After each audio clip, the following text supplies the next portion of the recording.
네, 반갑습니다. 리얼미국 주식입니다. 오늘 리얼미국 주식은 미국 증시 규제 폭탄, 월가 황제가 외치는 파멸입니다. 지금 미국 증시에 다시 규제가 크게 증가하기 시작했고 그 안에서 월가 황제는 여전히 파멸을 외치고 있습니다. 그럼 지금 상황에 우리가 언제 사야 되고 언제 팔아야 되는지 구체적인 전략들 제가 계속 잡아드리니까요. 오늘 영상 꼭 시청해 주시고 이 최근에 댓글로 좀 응원을 많이 해주시고 댓글을 좀 많이 달아주십니다. 너무 감사하고요. 여러분들이 지금 주시는 관심 계속 주시면 제가 더 열심히 노력할 테니까 댓글 많이 달아주시고 그다음 최근에 미국 실시간 뉴스가 너무 중요합니다. 실시간으로 어떤 뉴스가 나오고 어떤 정보가 나오는지를 바로바로 봐야 시장 대응이 되는 시장이거든요. 그래서 저희가 이제 유튜브 메인에 무료 텔레그램을 올려놨습니다. 여기서 제가 보는 정보, 뉴스, 원문 뉴스 다 해석해서 같이 공유를 해드리고 정보 나눠드리고 있습니다. 그래서 무료로 참여 가능하니까요. 이 텔레그램 꼭 참여해서 다 같이 나오는 정보들, 뉴스들 실시간으로 같이 공유하는 거 확인했으면 좋겠고 현재 한 3,000명 정도 들어와 계십니다. 그럼 오늘 유튜브 바로 시작하겠습니다. 제일 중요한 거는 규제가 다시 시작이 됐는데 규제가 새로운 게 아니라 강화가 되는 분위기예요. 자회사 규제인데 도널드 트럼프 미국 대통령 행정부는 기존 수출 통제망의 사각지대를 제거하기 위한 새로운 규제안을 검토 중입니다. 그러니까 사각지대라는 건 수출을 못하게 막아놨는데 이게 이상하게 또 어떻게 뚫리고 있다는 소리죠. 그래서 핵심은 미국의 블랙리스트에 포함된 중국 기업이 지분 50% 이상 보유한 자회사까지도 제재 대상으로 포함시킨다는 거죠. 그러니까 그냥 자회사가 사가는 것까지도 좀 꼴보기 싫다. 왜? 자회사가 사가서 모회사한테 주면 어쩔 건데. 그러니까 너네가 내가 보니까 나가는 뭐 구멍 중에 뭐 나라를 우회하는 것도 있지만 자회사를 우회해서 사는 것도 있는 것 같아. 그래서 발표 시점은 이르면 아마 오는 6월쯤 예상이 되고요. 창신 메모리, 그 다음에 SMIC 일부 사업부를 겨냥한 신규 제재도 추진될 가능성이 높습니다. 이 창신 메모리가 상당히 지금 크죠. 얘네가 지금 뭐 D램 점유율 미친 듯이 먹고 올라오고 있고 SMIC는 사실 TSMC한테 비빌 수는 없겠지만 그래도 최근 들어서 열심히 성장하고 있습니다. 그러다 보니까 트럼프 입장에선 제가 항상 얘기했어요. 반도체가 중국이 성장하고 자립률이 올라가는 게 사실 보기 힘들 거다. 그리고 보기 짜증날 거다. 엔비디아를 규제함으로써 사실 좀 힘들다, 무섭다, 살려달라 외쳐야 되는데 중국이 뭐 이참에 자립하지 뭐 이래버리면은 사실 트럼프는 짜증나거든요. 그래서 중국은 이를 기술 자립의 기회로 삼고 있다. 너네 막아라. 야, 그럼 우리가 한번 힘 키워볼게. 뭐 그때 안 돼서 뭐 하다가 안 되면은 뭐 그때 가서 얘기하는 거고 일단 우리 거 해볼게 하면서 화웨이, 텐센트, 바이두 각각 어센드나 아니면은 뭐 리수 아닌가요? 예, 자체 AI 칩 테스트를 본격화하고 있습니다. 최근에 샤오미 칩 나온 것도 사실 긍정적이었죠. 화웨이 같은 경우에는 반도체 칩 규제를 아예 어떻게 보면 타겟팅으로 하고 있는 상태고 그래서 트럼프가 지금 계속 이 중국의 반도체라든가 중국의 AI가 성장할 수 없게끔 계속 규제를 하고 있는 상황이 만들어지고 있습니다. 그래서 유예를 하고 서로 화해를 하는 분위기 치고는 계속 투닥거리죠. 근데 이 상황에 대해서 우리 월가 황제 제이미 다이먼은 이 파멸, 균열 관련된 얘기를 많이 하고 있습니다. 근데 이거를 연속으로 하고 있죠. JP모건 체이스의 제이미 다이먼 CEO가 채권 시장에 균열이 발생할 것이라고 경고합니다. 그러니까 누군가가 미국채를 계속 던질 거다라고 얘기를 하는 거죠. 규제기관의 동료들에게 이런 식으로 얘기를 한다. 미리 말하는데 정말 그렇게 될 것이다. 그러니까 안 될 수가 없다. 지금 내가 봤을 때는 뭐 조금 시간이 걸리더라도 무조건 그렇게 될 거다라고 얘기를 하는 거죠. 그럼 저쪽은 JP모건이 경제위기를 좋아하는 거냐고 하는데 썩 그렇지 않다. 그러니까 JP모건이 말하는 것만 보면은 그냥 망하라고 거의 기도하는 급인데 너네 경제위기 좋아하는 거야? 아니야. 그건 아닌데 그렇게 될 수밖에 없어 라고 얘기를 하는 거죠. 그래서 오늘 나눈 얘기는 관리 부실이 엄청나다는 것이다. 그러니까 어떻게든 틀어막고 있는 상황인데 이 틀어막고 있는다는 것 자체가 뭐예요? 처음부터 관리가 제대로 안 됐다는 뜻이죠. 그래서 주정부나 시 당국이나 연금 문제까지 이런 것들이 우리를 파멸시킬 것이다라고 얘기했습니다. 상당히 좀 공격적으로 얘기를 했죠. 제이미 다이먼이. 사실 이 얘기만 보면은 정말 다른 기관에서 얘기하듯이 경제 위기를 좋아하는 건가 싶을 정도로 좀 위험하게 말을 하고 있습니다. 근데 우리가 이거를 그냥 가볍게 또 헛소리 하네라고 넘길 수 있는 건 아니라는 거예요. 왜 그렇게 생각을 하냐? 좀 하나하나 보겠는데 최근에 미국의 4월 상품 수지가 이 적자가 감소했습니다. 정확히 말하면 수출과 수입이 있을 때 우리가 1분기에 수출 수입이 엄청 많았죠. 그래서 1분기 GDP 성장률이 마이너스가 나왔습니다. 수출과 수입을 비교해 봤을 때 수출에 대비해서 수입이 워낙 이 사재기가 많다 보니까 문제가 있었는데 4월은 또 바로 나쁘지가 않았다라는 거예요. 미국 상무부는 지난달 그러니까 4월에 상품 수입이 20% 감소한 2,761억 달러, 382조 원, 수출은 3.4% 증가한 1,885억 달러, 260조 원으로 집계가 됐습니다. 적자가 얼마 났냐?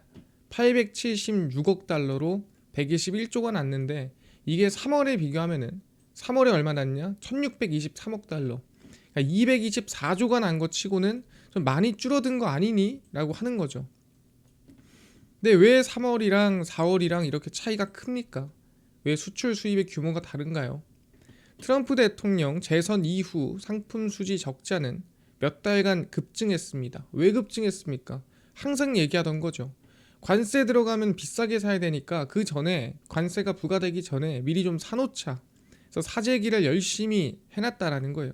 그러다 보니까 1, 2, 3월까지는 크게 급증하다가 관세 부과되는 4월부터는 확연하게 줄어드는 모습을 확인할 수가 있었다라는 거죠. 이게 중요한 건 뭐예요? 진짜 상품 수지는 5월에 중국 관세 유예 이후의 수치가 중요한 거죠. 왜냐하면 중국 관세 유예 이후에 운임 급등하고 컨테이너 예약수 증가하고 누가 봐도 사재기가 들어오는 게 눈으로 보였습니다. 그럼 이 상품 수지가 언제 거? 5월, 6월 이후에 나오는 것들이 상당히 중요하다라는 건데 아니 그러면 5월에 바로 수입을 많이 하면 미국 입장에서 그럼 이게 전부 다 이 상품 수지 적자로 잡히나요? 이거를 확인해 봐야 돼요. 그러니까 이 수치가 언제 눈으로 보이겠느냐? 언제 눈에 찍히겠느냐? 이게 핵심 아니겠습니까? 그래서 이거에 대해서 좀 정리를 해드리면 이런 상태입니다. 4월 상품 수지의 시간차예요. 뭔 소리냐면 수입이 찍히고 수출이 찍히잖아요. 근데 그게 동시에 찍히는 게 아닙니다. 미국의 상품 수지에서 수출은 미국 땅에서 떠나가면 기준으로 체크됩니다. 그럼 저게 뭐예요? 배에 실는 순간, 출발하는 순간 찍히는 거예요. 근데 수입은 뭐예요? 미국에 입항이 됐을 때, 그러니까 미국 땅으로 들어왔을 때 찍히는 겁니다. 그럼 수출 수입이 예를 들어서 뭐 이렇게 해가지고 여기가 남의 땅, 여기가 미국 땅이면 가운데쯤에서 교차할 때 찍히는 게 아니라는 거죠. 여기서 떠나갈 때 수출이 찍히는 거고 여기서 찍히는 거고 수입은 여기서 주문을 해도 안 찍혀요. 주문해서 땅으로 들어오면 찍히는 거예요. 그럼 누가 빠를까요? 당연히 수출이 빠르겠죠. 수출은 왜냐면 출발하면 찍히는 거고 수입은 들어오는 기간 뭐 최소 한 달에서 한 달 반 정도 이후에 주문하고 땅으로 딱 들어오면 찍히는 겁니다. 그러다 보니까 수출과 수입엔 시차가 존재할 수밖에 없다라고 저는 생각을 합니다. 그래서 수출과 수입을 비교했을 때 당연히 미국 땅을 떠나는 게 빠르겠죠. 입항되는 게 느릴 수밖에 없어요. 이 시차에서 우리가 알아야 되는데 이번 사재기, 그러니까 5월에 지금 들어오고 있는 사재기는 뭘 목표로 하고 있냐면 8월 초까지 입항되는 걸 기준으로 합니다. 왜? 8월 초부터 관세 유예가 끝나기 때문에 8월 초까지는 입항을 끝내야 이 지금 유예된 관세로 세금을 낼 수가 있습니다. 그래서 8월 초까지 입항을 시키려고 하는데 그럼 이거를 언제 주문했겠습니까? 당연히 5월 초에 관세 유예를 얘기한 다음에 주문을 했겠죠. 그럼 이 주문량을 주문을 해놓고 나서 바로 수입으로 찍히는 게 아니라 그게 시간이 지나서 입항이 됐을 때 우리는 찍힌다라고 본단 말이에요. 그럼 그 시기는 언제냐면은 한 달에서 한 달 반 이후입니다. 그때 입항이 돼요. 그러면은 지금부터 입항 시차가 언제쯤 체크가 되겠느냐? 한 6월부터 체크가 되기 시작할 거라는 거죠. 뭐가? 수입량이 늘어나는 게. 그러니까 빠르면이에요. 이것도 엄청 빨랐을 때가 6월 기준인 거고, 한 6월에서 7월 정도에 이 수입이 갑자기 늘어나거나 이 수입량이 입항된 게 갑자기 크게 증가하거나 이런 수치가 찍힐 거라는 거죠. 어디에? 상품 수지에. 그래서 6월에서 7월에 체크되는 상품 수지부터 수익 급등에 영향을 줄 가능성이 높습니다. 정확히 말하면은 6월, 7월이니까 6월께 7월에 발표납니다. 그럼 7월에 발표하는 상품 수지부터 갑자기 수입이 크게 늘어날 확률이 적다 높다? 높다라는 거죠. 왜? 그 이유는 아까 얘기한 대로 시차가 존재하기 때문에. 그래서 우리는 항상 얘기하는 게 7월부터 좀 조심을 해야 된다라고 하는 이유가, 이 모든 것, 약간 이 유동성이라든가 충분히 이 지표라든가 상품 수지, 사재기, 이게 눈으로 좀 보이기 시작하는 시점이 7월이 될 것 같다라고 생각을 하고 있는 거고요. 이해됐습니다. 그럼 추가적으로 봐야 될 거는 GDP 나우 2분기 성장률입니다. 왜냐면 이번에 상품 수지가 좋게 나왔잖아요. 전달보다 절반 줄었어. 나쁘지 않은데? 이런 분위기란 말이죠. 그래서 이 GDP 성장률에 대한 부분도 2분기가 좋게 나왔습니다. 야, 3.8%는 가야지 이러는 거죠. 왜? 1분기가 수입 물량이 많아가지고 적자가 났어요. 역성장이 나왔습니다. 근데 2분기는 보니까 수입이 줄어드네? 나쁘지 않은데? 3.8%까지 올라간 겁니다. 애틀란타 연방준비은행의 GDP 나우 모델이 2분기 성장률을 전기 대비, 그러니까 1분기 대비 3.8%로 제시를 했습니다. 그래서 지난 27일 2.2%에서 1.6%나 상향된 결과로 2분기 추정치는 약 마지막이 2.4%였는데 그 이후에 최고치다라고 보시면 됩니다. 그러니까 상당히 높은 수치죠. 좀 말도 안 되게 높게 올라오고 있는데 4월 상품 무역 수지와 PCE 등 최신 경제 지표들을 반영을 한 건데, 그 중에서 핵심은 뭐냐면 순수출의 성장률에 대한 기여도가 0.64%에서 1.4%로 대폭 뛰어 올랐다. 그럼 정확히 얘기하면은 여기서 만약에 수입이 폭증하면은 GDP 꺾인다는 거예요. 왜? 수입이 줄어들어서 GDP가 올랐다라고 설명을 하는 건데, 여기서 수입이 갑자기 확 늘어버리면 GDP 성장률 지금 마이너스 얼마 플러스 얼마 이러는데 확 꺾여버린다는 거죠. 그러다 보니까 저는 얘기하는 게 좀 이 과대하게 지금 나오는 게 있다. 그러니까 사재기로 인해서 수입이 줄어든 거지 실제로 무역 수지가 좋아진 게 아닙니다. 그러니까 상품 수지가 좋아진 게 아니에요. 근데 너무 과하게 반응하고 있는 게 아닌가라고 우리는 볼 수가 있는 거죠. 그래서 저희는 이 상품 수지, 그다음 수입 수출 물량에 대해서 계속 체크를 해야 되고요. 거기에 따라 GDP 성장률이 3.8%에서 꺾일 겁니다, 분명히. 왜냐하면 4월 특수기 때문에. 이게 얼마나 꺾이고 얼마나 영향 주는지에 따라 증시가 밀리더라도 그 규모가 정해질 거다 말씀드리면서 계속 저랑 체크를 해야 되고요. 이 3.8%는 믿으면 안 된다 얘기하겠습니다. 이해됐습니다. 그럼 우리 유동성 지표 한번 열어볼게요. 첫 번째는 TJ 잔고입니다. 미국 재무부 통장이 드디어 4천억 달러가 깨졌습니다. 돈이 없다는 거죠. 관세가 들어오더라도 그 관세가 지금 조금씩 줄어들고 있는 상황이다라고 보시면 됩니다. 왜? 쓰는 돈이 더 많겠죠. 지금 채권 발행이 안 되니까. 그래서 어떻게든 4,700억 이거 우주 방어를 하다가 4,360억까지 우주 방어를 하다가 지금 4천억 달러가 깨지는 모습을 확인했습니다. 3,990억 달러까지 깨졌죠. 그래서 이 상황에서 우리가 본다고 했을 때는 얘가 뭐 다시 4천억 달러 이상으로 조금 올라올 수는 있어요. 하지만 꾸준히 우하향 나올 확률이 높다라는 거죠. 언제까지? 부채 한도 인상이 나올 때까지. 그거 언제입니까? 7월이겠죠. 그럼 7월까지 계속 떨어질 거예요. 잔고는 계속 떨어지고 하락하고 떨어질 건데, 이게 과연 7월까지 얼마에 찍히냐에 따라 이 8,500억 달러까지 3분기에 채워야 되잖아요.